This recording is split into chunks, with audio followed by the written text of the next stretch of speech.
Let's take some more pictures. Let's have a bit of fun with this now. So did everyone learn something on that previous session? Yeah? Okay, great. I learned, you know what, always doing this sort of stuff, I learn stuff as well, okay? And one of the things I really like about the questions is it actually enables me to learn things back from you guys. And thanks for the people that came up and had a bit of a chat as well. Alex.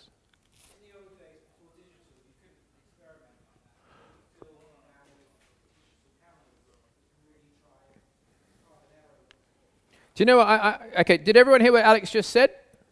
He said, in the old days, you couldn't experiment like that. Well, strictly you could, but it was expensive, okay? So one of the beautiful things that's happened in photography, and one of the horrible things that happened in photography as well, is there's been, if you like, a democratization. The barriers to entry into the profession are now much, much lower than they ever have been. But that means for those of us that wish to make a living creating pictures, we have to lift our game that much higher. The other thing as well is, I promise you, the thing that will separate you as a professional or as an amateur is your knowledge of light and color. Because when you have a good knowledge of these things, it enables you to produce work consistently.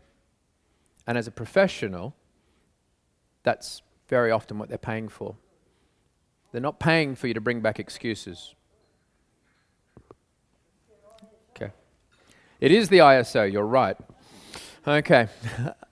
So, yeah, Alex is absolutely correct in saying that, you know, we have this amazing resource where we can shoot at very minimal cost. I used to make quite a lot of money doing stock photography. I used to go and do a trip a few times a year. And I would spend for a week, I'd maybe fly a bunch of models and crew to, I don't know, let's say Ibiza, for example. And I would spend for that week probably around about £15,000, something, give or take. And what would happen is, of that budget, around about £2,000 was film and processing. So that meant straight away, the barriers to entry for the amateur market were, not a lot of amateurs could afford to spend 15 grand in a week, create a bunch of images and do things. Whereas now, you can go out, you can take 1,000 pictures, and if you get lucky, a few of them will be okay. But what I would like to do, for all of you, whether you're an aspiring professional or an amateur, is to shift that mindset so that you take 10 pictures and 6 or 7 of them are pretty good. Okay. And for those of you that own these products already, in terms of the small flash units and the rogue light benders and adapters, that you can start to think a little bit more about these and think about where a light's going to go relative to the subject. Now, the goal for this second session is to talk about color, which is kind of appropriate because we've got a black and white image on the screen. Okay. Put your hand up if you currently make your living as a photographer. I know I did this before, but I'm just really curious about this. Right, you currently make your living as a photographer. I'm trying to make my living, but it's not. You're starting back. Okay. So keep your hand up. Keep your hand up if you're using a hardware calibrated monitor. Great. It's critical to use a hardware calibrated monitor. Put your hand up if you're calibrating your monitor one way or the other. That's good. We've got an informed audience. I really like that. If you didn't put your hand up, have a chat with the guys at the back and find out more around calibration. But I'm going to speak a little bit about calibration and its importance, and also color, because as I said earlier, as a professional, it's my job to be very confident in what it is that I'm delivering to my client. Okay? This is really, really mission critical stuff, and to stand by whatever it is that I deliver to my client. Now, color's a really tricky area because our eyes are incredibly sophisticated and they fool us. They trick us. They deceive us. Okay? Does anyone know what I might be talking about? Yeah, you look a bit dodgy. Go on. There's red, magenta, and green. Actually, out of interest, who here has ever had an eye test? Yeah? Good. Keep your hand up if you've ever had a Hasselblad color test. Oh, this is such a great audience. Okay? I think it's Hasselblad. Is that how it's something like that, isn't it? The one that it's something. There's a color test that you can have to check the accuracy of your color vision. Okay? I'm happy to say I'm 100% in terms of my actual color vision, or I'm a good guesser. Okay? When I did the test, it's a very, very tough test, and it's usually men that fail. Okay? Everyone knows that it's usually women that are colorblind. Usually men that are colorblind. We all know about that, don't we? Yep. Okay. Just another point where women are better than us. Okay. That's fine. But I'm not going to go into the difference of the sexes because I'm not racist. Okay.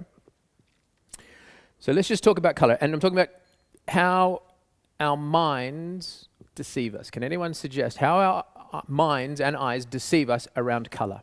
Anybody? It's quite sophisticated. That's not deceiving us. Anybody? Bang, we compensate. That's what you were going to say. Sorry, what's your name at the back? In the blonde? What's your name? Charlotte. Okay. That's what you were going to say, isn't it? Yeah. So what happens is if I'm wearing a white shirt and I'm in a room full of tungsten light, our brain, your brain, my brain, will say, I recognize that shirt as a white shirt, and it will adjust your color perception even though it's yellow light, and it'll see it as white. Whereas if we photograph that shirt, it'll come out as yellow because that's the color of the light. So this is where it's really important that the environment and the screens that we're looking at are objectively calibrated with a device that isn't influenced by things it knows and things that are going on around it. It's really, really, really critical. The space that we do our color correction in terms of retouching and grading for our video work, has 18% grey walls with a very expensive paint. We have lights balanced to 5600, okay? Because that helps maintain the colorist and the retoucher's color vision to daylight. Now, you don't all have to go to this level, but we can all benefit from having hardware calibrated monitors and calibrating them on a reasonably regular basis. It's so, so, so important. Yes?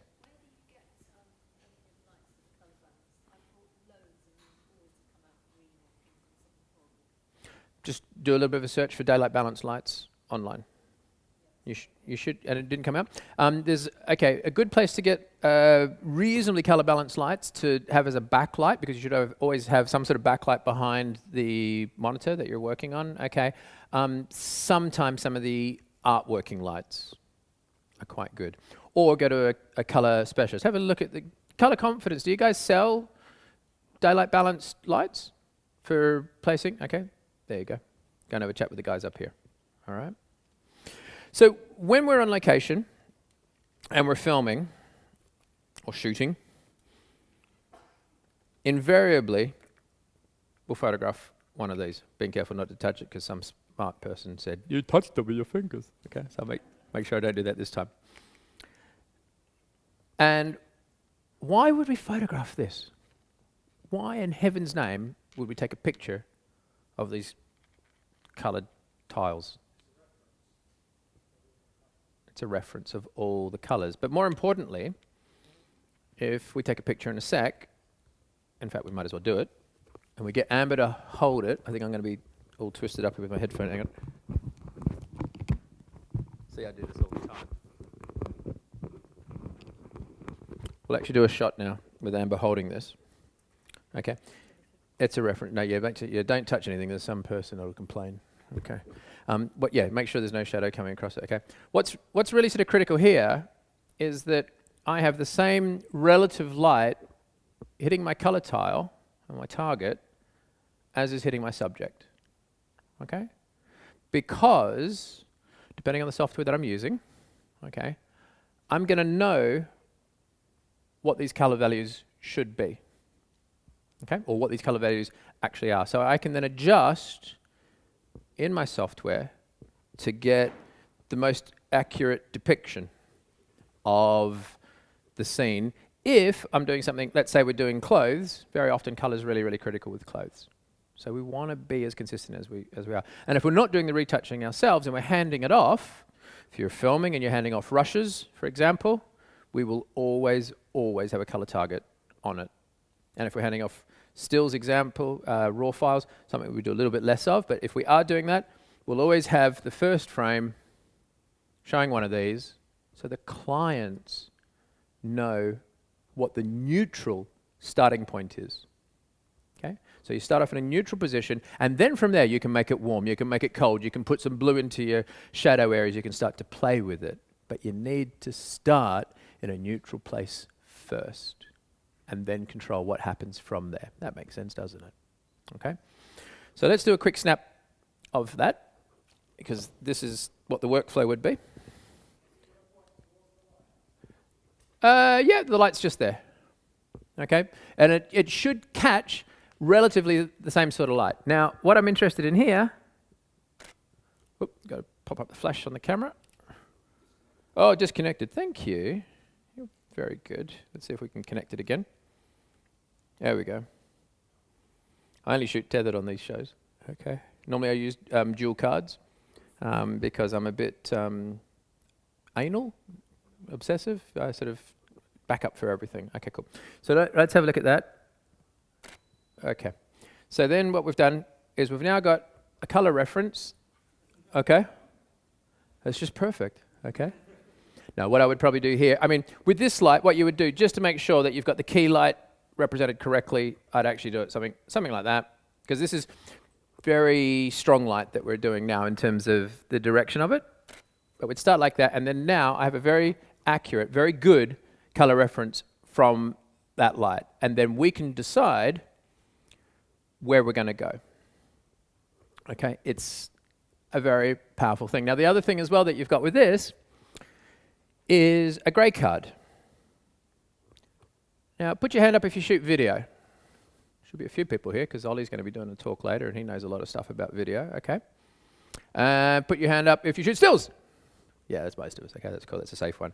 Why would you white balance your camera off a grey card instead of a piece of paper? Why would I choose to use this instead of a white piece of paper to create my white balance? Wrong. Wrong. Ooh. What does that mean? Yeah. Ooh, this is really good. Clap. That was good answer. Come on, clap. I can tell he needs a bit of a clap as well, okay? The reason you would white balance off grey is because if your exposure is quite bright, okay, you will be clipping a channel. You'll be clipping the red, the green, or the blue, combination of two of them, or all three of them, potentially. Who knows what it means if you're clipping a channel? Can anyone tell me? Yep, madam.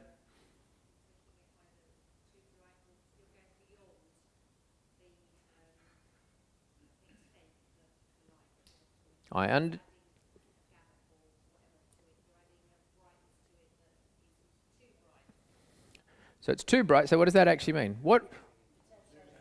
We're losing information. How can you measure something if you have no information? You must always white balance off a grey card, because that is the thing that is most likely to have all of the color information. Okay? I get amazed when I see people, bright sunshine, some guy in a white shirt, they'll go and sort of balance off their shirt or something or other, and you can see that they're possibly clipping on one of the channels, or you look at their histogram and you can see that they're starting to clip. So they're only getting maybe green and blue information, and the color balance is being based on that. Now, it's going to be kind of close, but it's not going to be anywhere near as good. Okay? Yeah, one of the squares on here is 18% grey, and it's that one there. Okay? So you've got a full gradation through there. What's really nice about this as well is, I'll go to my color picker here.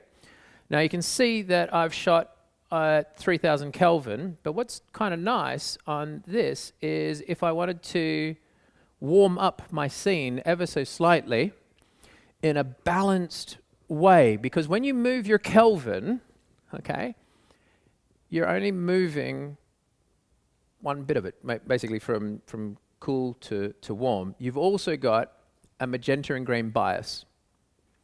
And what's really beautiful about using the color checker is that when we click, if you have a look here, you see my tint over here? It's at 5.4.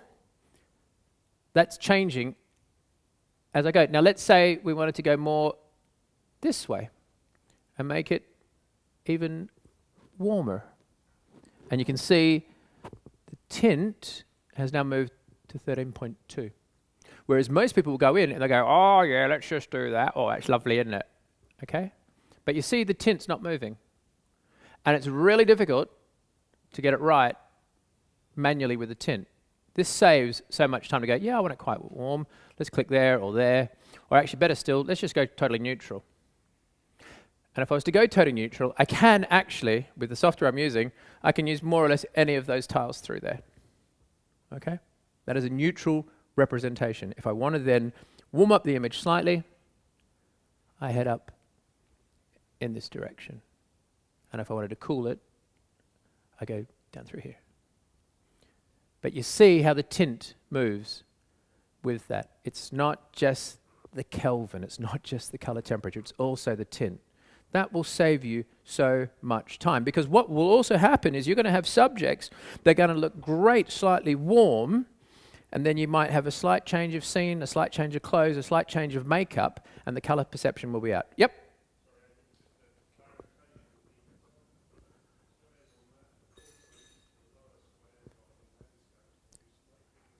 Oh, thank you. Okay, that's great. And in fact, why don't we check that? Thank you very much. So the top ones, portraits. Beautiful. Okay, that's fine, because I must admit, I knew about that, but we tend to work on these. Okay, no, that's actually a really, really good call. So it's landscapes. Now what's going to happen, let's have a look. On the landscape ones, I have a feeling what they're going to do is, because you often got green in the landscape, there's going to be a slight bias in the tint towards the green. Okay, because you're often seeing grass and things like that. And with the skin tone one, that's a really good point that you've picked out there, Pete. It's going to have a slight bias towards the magenta, because generally speaking, people look a little bit better with a slightly warmer. People don't tend to look too well if they look green. Okay, so that's actually a really very, very, very good point. I mean, I must admit, we've typically used that, but most of the time we're using back through here. But actually, most of the time, we're using that. Okay, and I must admit, most of the time as well, we're controlling the environment and circumstances in which we're shooting. If we're outside and we're using a combination of natural light with flash or constant light and reflectors and all sorts of bits and pieces, we just run off that. Okay, that's what we use, because we want to just start at a neutral position, and then we start to play around from there. So let's play around a little bit more with color. Any questions on that so far? Across the top, yep.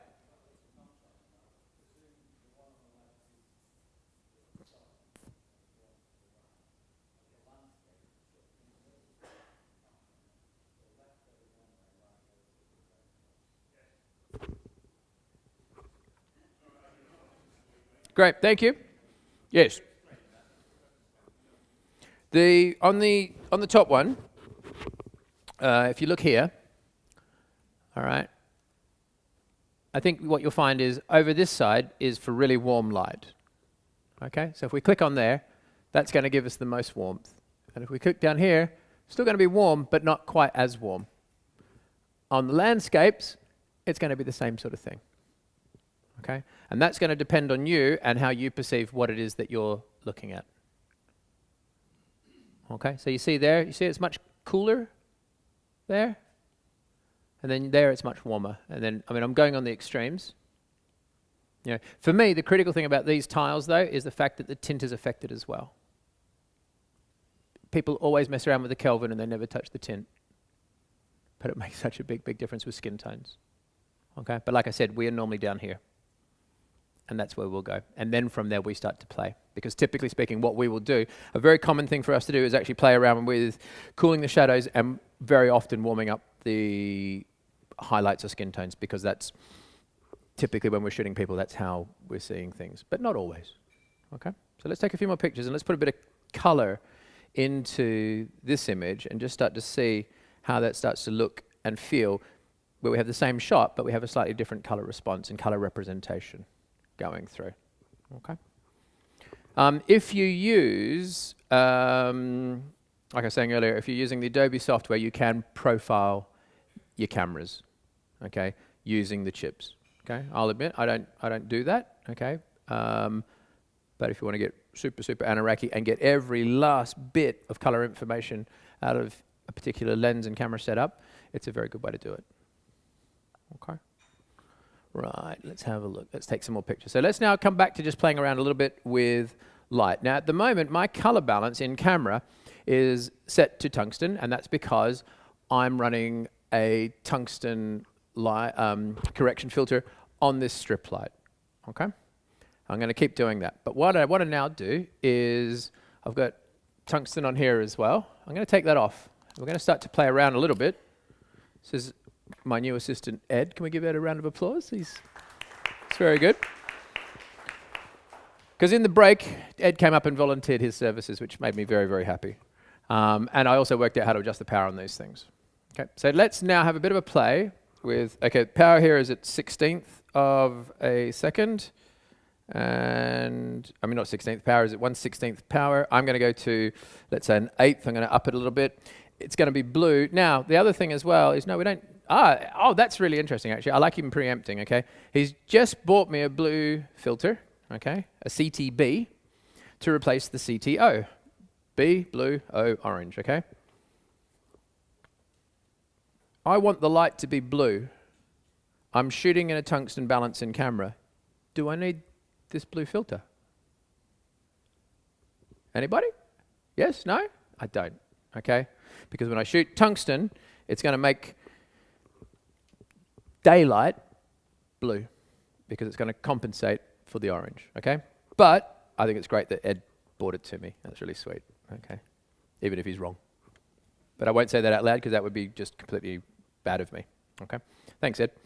So let's now play around with just having a little bit of blue light coming across at the back. We're going to stick more or less with what we had before, and then I'm going to start to evolve the light. And then we're going to start to play around with what happens if we have maybe blue light on the front and maybe a tungsten light behind. And just see what goes down with that. Okay? Any questions on the passport?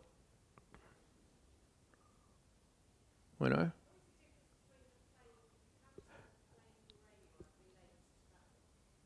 The plain grey one? You mean on the other side?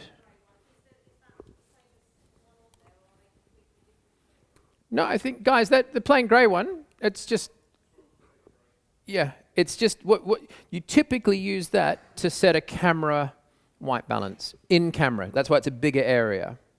Okay. Now we have the big A4 cards, and then we have these small cards as well. If we're shooting in, let's say, beauty and you're close up, then we'll tend to use that. If we're shooting a bigger scene, then we tend to use a bigger card. Okay. Because what we want to be doing is when we set the white balance for the camera, we want to be filling the frame. Okay. Does that? Yeah? And then what happens is, if you're going to profile your camera or send your brushes off or your still images off to somebody else, they have this as an accurate color reference. Okay? Yeah. But I will contest, because we're typically managing very carefully our lighting and everything else that's happening on set, we use the gray card more than anything else. Okay? And but with video, we will always shoot a target. Okay, always. It saves a huge amount of time.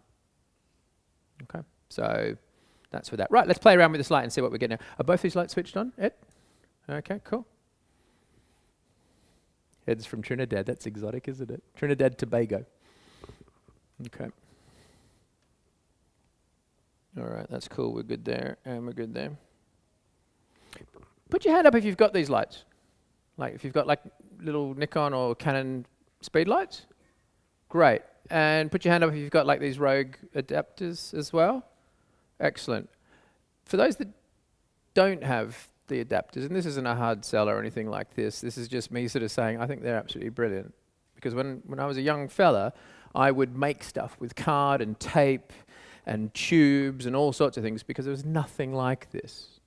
And this takes your basic Nikon or Canon speed light and makes it a proper light, in my opinion, not just some point source that's going everywhere and not being controlled. Okay, it really is amazing. I mean, well, let's see what we can get out of it now and take it from there.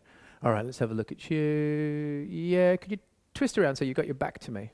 Keep going around, keep going around, keep going around. That's it, okay. And then looking back over your shoulder. Yeah, that's it, that's it. So something like that. Yeah, something like that.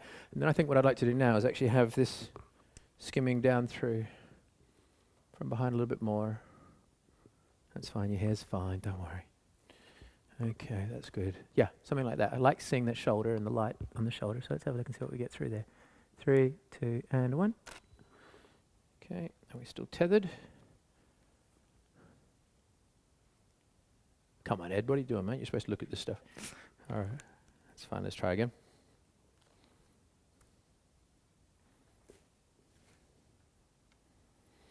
Just waiting for this to pick it up. Yep, it's in there now. All right, let's have a look at this now. That's great. 3, 2, and 1. That's good. See how that goes. Okay, that's cool. Right. Light's too strong on her. Ed, can we take 2 stops out? So at the moment we're on, what, 1/16th, I think? 1/8. Okay, go to, what should you go to? 132. Okay. And at the same time you're doing that, can we lift up the other light 1 stop?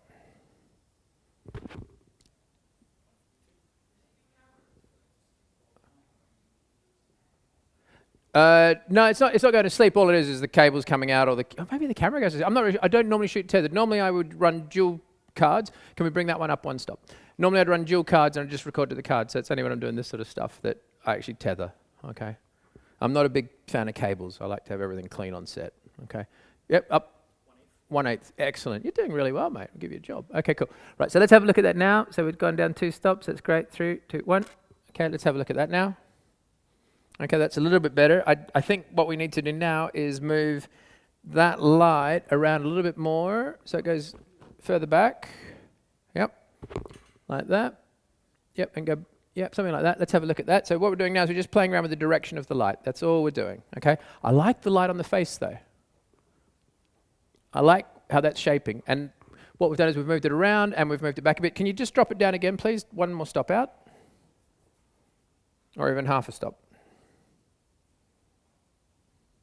And don't worry, we're not going to light everything with a heavy shadow in the front. I just want to play around with that now. I'm just trying to make it look half decent. Okay, that's great. Half stop out. That's great. Thank you. And just take it back a little bit further. Yeah, something like that. That's cool. Thanks. And just make sure it's pointing at her. Yeah, well done. Okay, cool. Okay, and then looking through that way more. Yeah, something like that. That's cool. Let's have a look at that. 3, 2, and 1. Let's have a look at that. Might be a bit hard on the back. That's nice. That's a little bit more emotive. I'm going to come in a little bit closer. I find the way the highlight's blowing on the back, I find that distracting. So let's take 2 stops out of the backlight. It's not subtle enough for me. Great. That's more like it. Let's have a look. And just, can you just fire it so it discharges? Your flash units will last longer if when you drop the power, you just fire it because the capacitors aren't discharging. Okay. So if you are going to drop the power down, don't wait for that to discharge because it does that through heat, okay? So your flash units will live a bit longer if you just pop it, okay? Because it's the only way to get rid of the energy is through heat dissipation. Okay, right, cool. That's great. 3, look at me, chin down more. 3, 2, and 1. Cool, and I think we need to bring the hair back over the shoulder a bit more. That's it, that's more like it. That's coming a lot more subtle. But what I'm going to do is I'm going to bring the hair through so it diffuses a bit more of that light. And take the light back a little bit further. Yeah, that's it, that's it. And just like that, that's cool, just like that. That's now we're talking, that's great. That's great. 3, 2, and 1. Let's have a look at that. Yeah, now that's starting to look quite interesting, I think. The next thing I'd like to do now is actually to put a little bit of light into the background. Okay, so I just want to add a touch of light. Yeah, that's it. So let's put that, actually just run it here. So we're shooting tungsten balance, and I'm now just going to stick that back through there, and then let's stick that onto there. Oh, come here, you bugger. Remote, and 132. Let's have a look and see what's going on and how that goes, because I think we'd benefit from just a little bit of light coming through behind, and I think I'd benefit from going in close. Something that's really counterintuitive. Who shoots people? Yeah? Excellent. There's a really great trick that I worked out years ago. All right. Yeah, look through this way. Yeah. 3, 2, and 1. Let's have a look at that, see what happens in the background now. Okay, bring the face around towards me. Is that backlight going? Yeah, okay. Bring the power up a stop on that. Thank you. 3, 2, and 1. That looks better. I think we've got a bit more there now. Oh, I'm not tethered. Oh, that's good. Okay. That's great. And then looking this way, that's lovely. 3, 2, and 1. There we go. That's lovely. Okay. That's starting to get there now. Okay, and then give me a stop up on this strip, please. Also, if you haven't worked with an assistant, I really, really recommend it. You will increase your time probably threefold. Okay? If you haven't tried it already, it makes a big, big, big, big difference. Now, what I like in terms of that backlight is you see with the light on the hair, it makes visual sense. Okay? Having that light behind on the wall, and it's a brown wall like you're seeing here. It says wood paneling, okay? But we've got it cool in terms of its feeling. And it just ties in really well with what's happening through here. Not quite happy with the nature of the light there, so what I'm going to do is, can I just push your hair back? Is that okay? Notice I'm checking if I can touch the model's hair before I do it, okay? Must never just go in and start touching. That would be wrong. Okay, that's fine. I did ask. Okay, yeah, something like that. Through there, yeah, that's nice. 3, 2, and 1. That's better.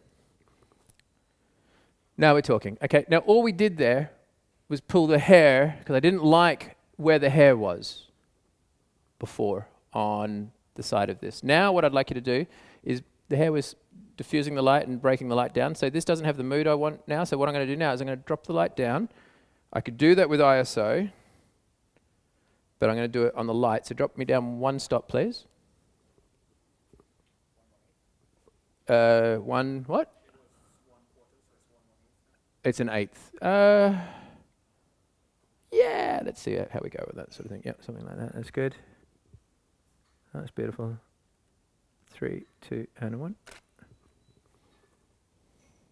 Okay, cool. Yeah, that looks nice. And I think just take. No, I think the light's pretty nice around there. The only other thing I'd sort of like to do with this shot now is. Oh, I can't see my backlight. Why is that? Did it fire? Let's have a look. Let's try again. Yeah, cool. 3, 2, and 1. Yeah, went that time. That's better. No, it was me. It's just I'd swung around a little bit. So there's the starting point. And what's really nice about what we've got here is we can then start to move this in terms of white balance. That's pretty ugly. Okay, but we've got quite a lot of warmth. So I'd quite like to cool this down a bit. You know, come in this direction. See how horrible green is?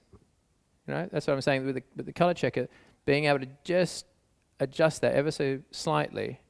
It's really nice how accurate is the color on there. Okay. I mean, that's 3 lights up here on stage. I'm not that familiar with these lights, but what I really, really want people to take away from this is you don't need a lot of stuff to make some really gorgeous pictures. Okay?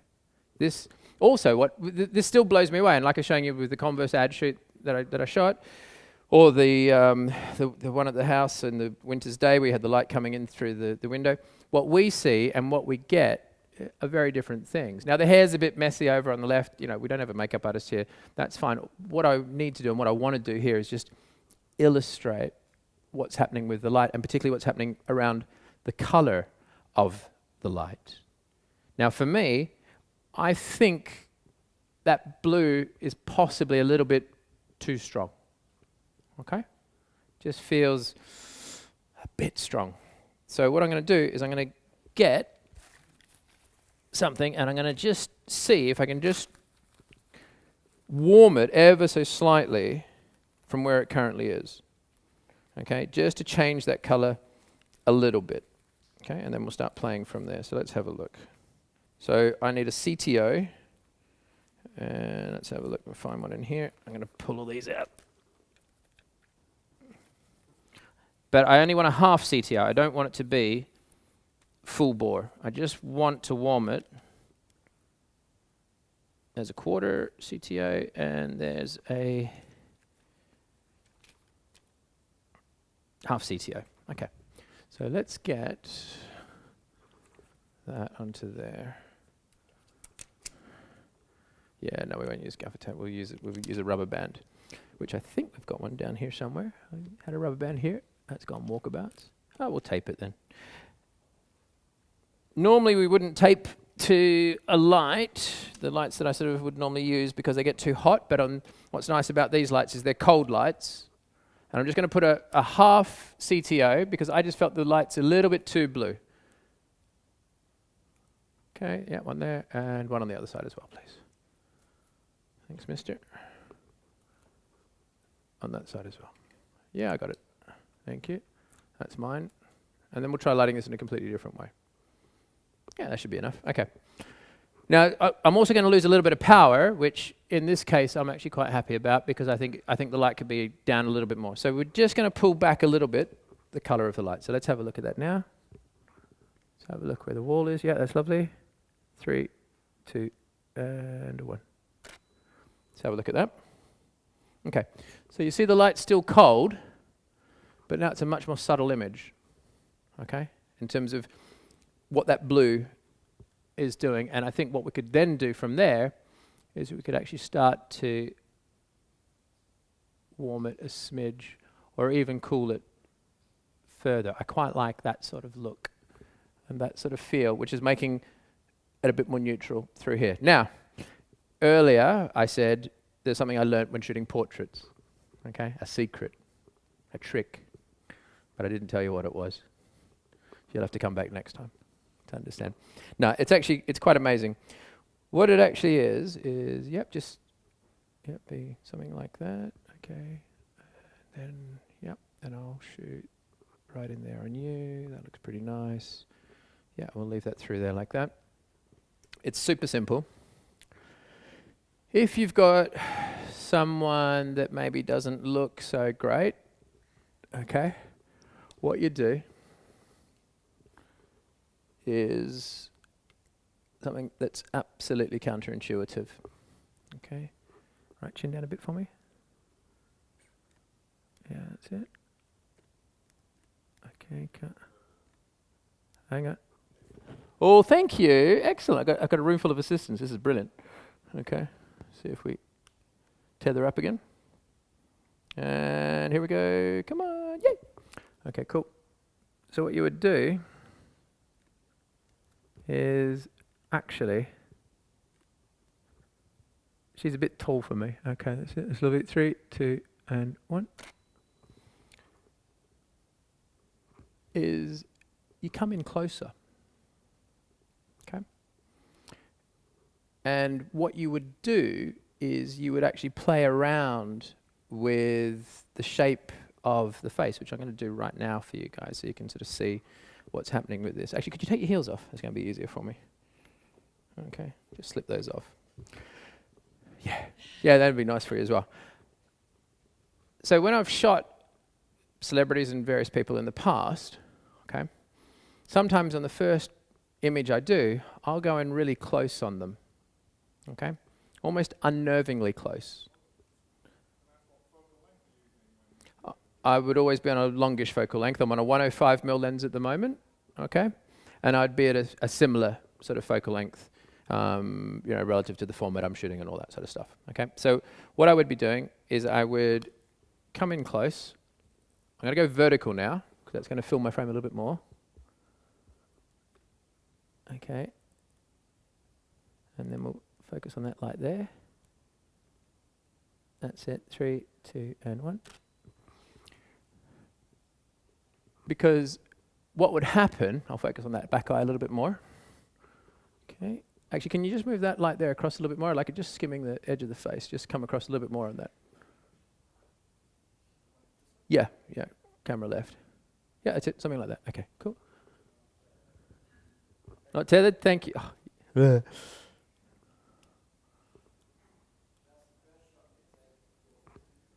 Yeah, well, we're just starting out. Thanks for that, whoever said that.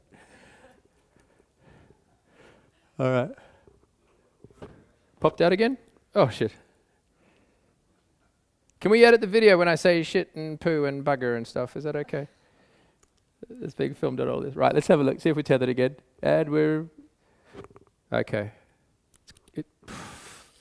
All right. Oh, God.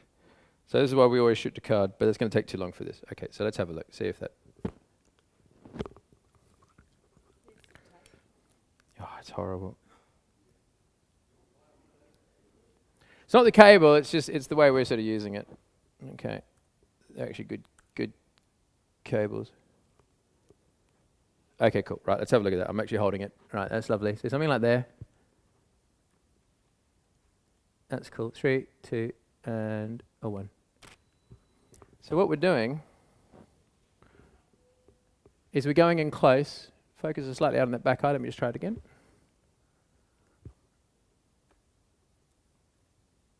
Three, 2, and a 1. Now, I don't have to do it so much with this shot because she's lovely, okay?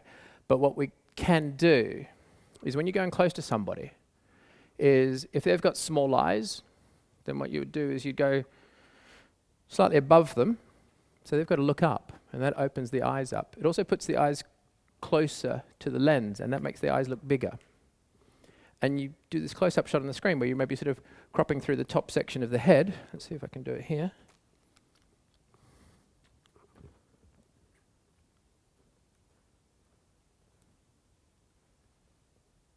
That's it.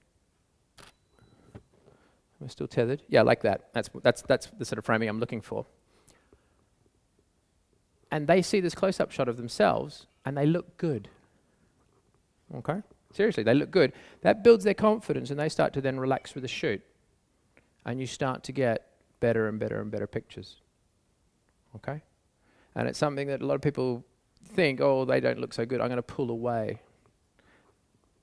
I suggest you go in close. You've got to know what you're doing, and you've got to understand how light and shape changes and how the face changes relevant to the camera. But it's a really, really lovely, lovely thing to do. And makes all the difference. And this is where that just feels like a different sort of shot. My focus is a bit dodgy on the back thing, but no one's paying for focus today. So let's now change the lighting and create a totally, totally different feel. I'm thinking maybe some backlight or something or other like that. Who likes backlight? Great.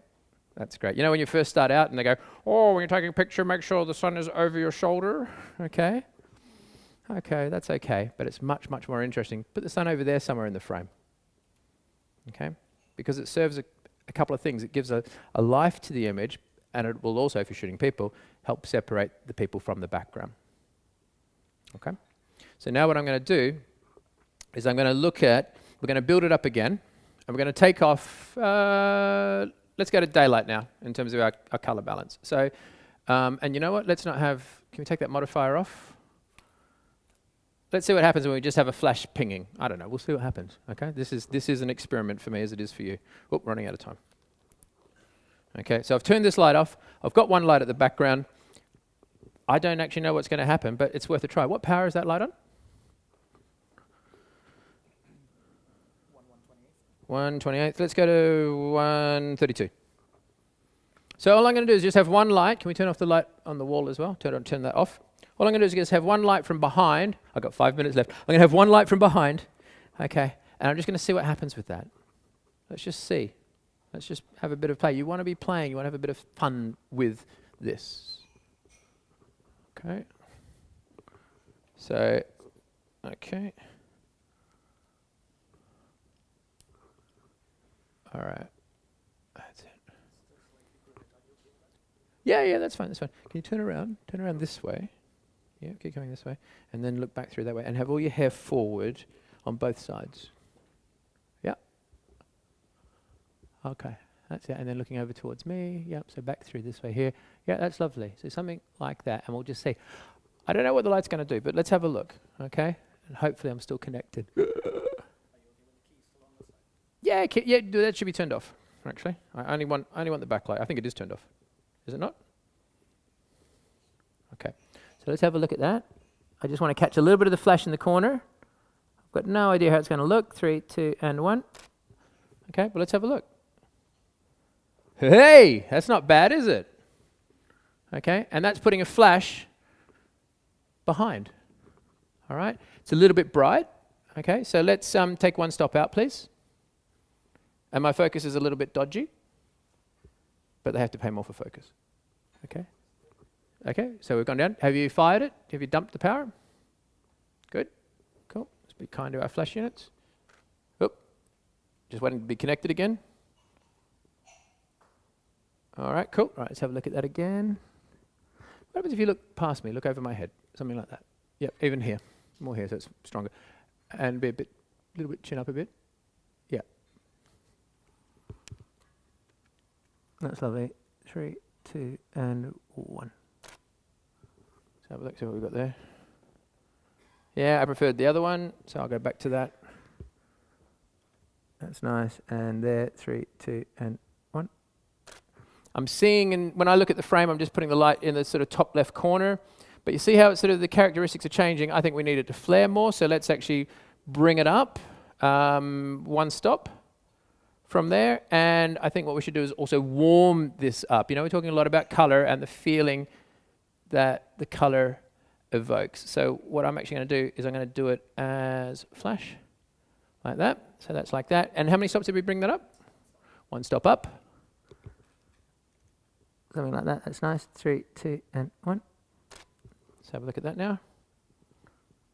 Okay, that's nice. Oh, I like that lens flare. See what's happening on the sort of right-hand side? We've got a bit of lens flare coming through. Okay, like that. And now what I think we can do is just bring a little bit of light forward here. Just a little ping of light. So drop that down to the minimum power. Okay. Look, I could very easily shoot stuff that's very simple and nicely lit and all that sort of stuff, but if I was in the audience, I'd find that a bit dull. Okay? No. Go on. Yep. Question? Yep. Go to 1256 if possible. Sorry? I don't honestly know if the speed lights have modeling light facilities. You have to get it. But you see, we're doing fine without modeling lights.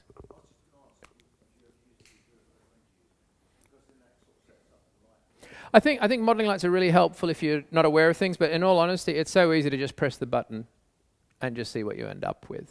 Do you know what I mean? So let's see. Is it 1256? It could only go to 1/128. 1/128. No, that's fine. No, that's fine. So what I'm going to do here is just, we've gone down to sort of 1/128 with this, and I just wanted to have this as a little bit of a fill. And what I'm going to do is, because I can't get the power down, I'm just taking it a little bit away just to see, because I really love that. I think it's really, there's a slightly ethereal quality to that. Okay, so let's have a look. Are we still connected? Should we have a bet, guys? What do you reckon? Oh, that's not me. Oh, it's that one. Oh, when you press that, look at that. You can do it through there. How about that? Okay, right, let's have a look. It's just because we never shoot tethered. Okay, so let's have a little look there. Yeah. Now we're doing very precise lighting, so this would have benefited from a tripod for sure. But let's see what we get. 3, 2, and 1. Let's see what happens with the fill. Well, that's not bad. That's not bad at all. To my mind, that feels a little bit too strong. Okay, I'd actually like it even less. But you see the lovely light that it's putting into the eyes.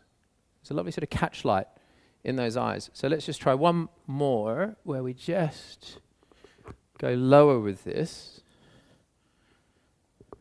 like this. And could you just hold that? Just over there, like that, just because. All I'm trying to do is just get the power down a little bit, okay? I don't want to take it too far back because I want it to have quite a soft sort of feeling to it, okay? Am I connected? Yeah, I'm still connected. Okay, that's cool. That's nice. 3, chin up a bit for me. Head to the left a bit. Oh, I've gone. It's weird.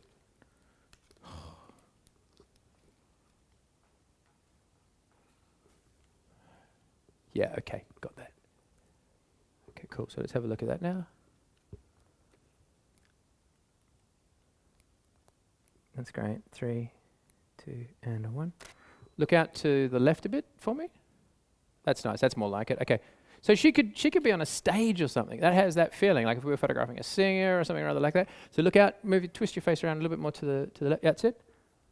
Yeah. That's great. 3, 2, and 1. The other thing as well that I want you guys to note, I think that's lovely. The other thing as well that I'd really like everyone to note is I'm not taking millions of pictures. I'm taking a shot. I'm thinking about it. I'm taking another shot. I'm thinking about it a little bit more. Okay, let's do one more. I think that feels actually really, really nice. Yep, go on. Are you okay with the information in here, or would you like the information later on?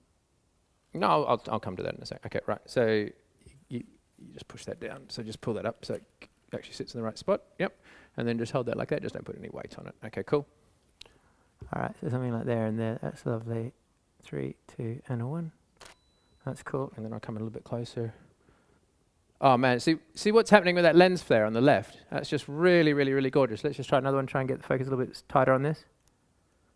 That's better. 3, 2, and 1. That's cool. So what we get there. That's better. That's sharp as well, which is great. And then I'll just do one more where I come in through here on a vertical, which as we know has been a bit challenging. Actually, I'll come through this way and I'll shoot the vertical that way.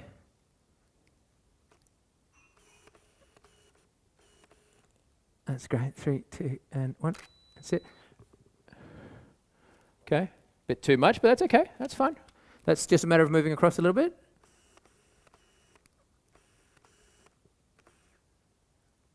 That's it. 3, 2, and 1. You see that? I just move a smidge. Just a smidge. And we have a different feeling. I prefer the horizontal shot. Look a bit more to your left. That's it. Yeah, just let's move that light across a little bit more that way as well. Yep, something like that. That's good. Rotate it. That's it. That's good. You're doing great, Ed.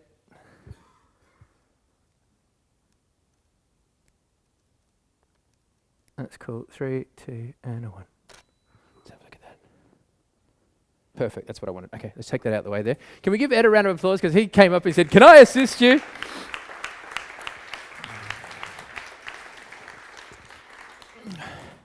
So look, that's 2 Nikon speed lights with the Rogue flash benders modifying what we get.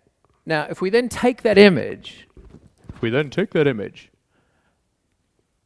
can start to play with this from a color point of view. I like the warmth myself, okay?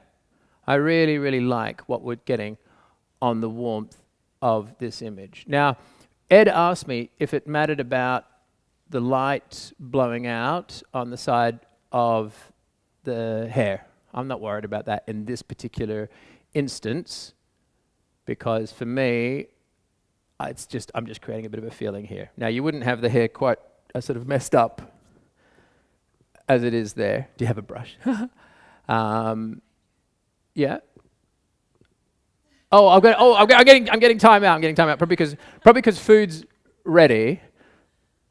But I just think that's a really lovely thing. And just before I know it's time out, hang on, guys. What I'm going to do is I just want to quickly show you. If we do a clone on that, and let's quickly look at these 2 things because I've just had the timeout sign. So let's move this one much colder.